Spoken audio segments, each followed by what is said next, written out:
El gobernador Mauricio Vila Dosal y el presidente Andrés Manuel López Obrador acordaron que el 100% del terreno de la plancha se utilizará para un parque público para el disfrute de los yucatecos. Es un proyecto de 1.400 millones de pesos, poquito más. Importante señalar que no los 1.400 millones de pesos son para el parque. Los 1.400 millones son para las instalaciones militares de la Guardia Nacional, para la zona residencial de la Guardia Nacional y además por el parque. En el proyecto que ya hicimos, ya las opiniones de la sociedad civil que han plasmado en foros, que han plasmado en otros proyectos que se han presentado, ya se están incorporando, y lo que puedo decirte es que va a ser un gran espacio de convivencia familiar con muchos atractivos que van a ser muy atractivo el parque para poder visitar, y sobre todo pues con una inversión que va a venir de parte del ejército.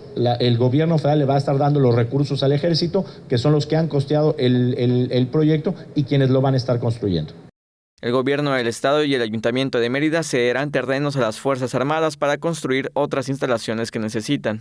Vila Dosal reconoció la disposición del presidente López Obrador y del titular de la Secretaría de la Defensa Nacional, general Luis Crescencio Sandoval González, así como del alcalde de Mérida, Ardenán Barrera Concha, por la donación de terrenos para realizar el proyecto que elevará la imagen de la zona.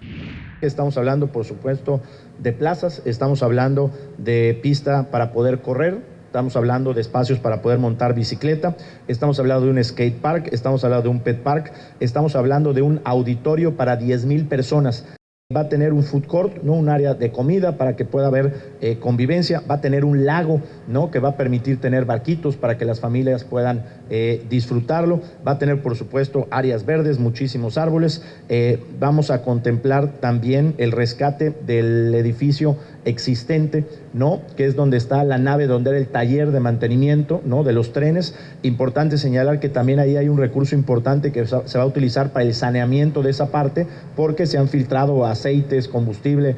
Se había establecido que el terreno estaba destinado para construir instalaciones militares. Sin embargo, al escuchar las peticiones de los vecinos de la zona, Vila Dosal gestionó y presentó proyectos para convertir esa zona en un espacio de sana convivencia y para el aprovechamiento de las familias.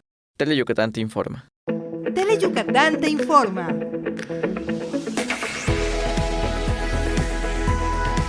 Lunes a viernes, 3 de la tarde. Síguenos.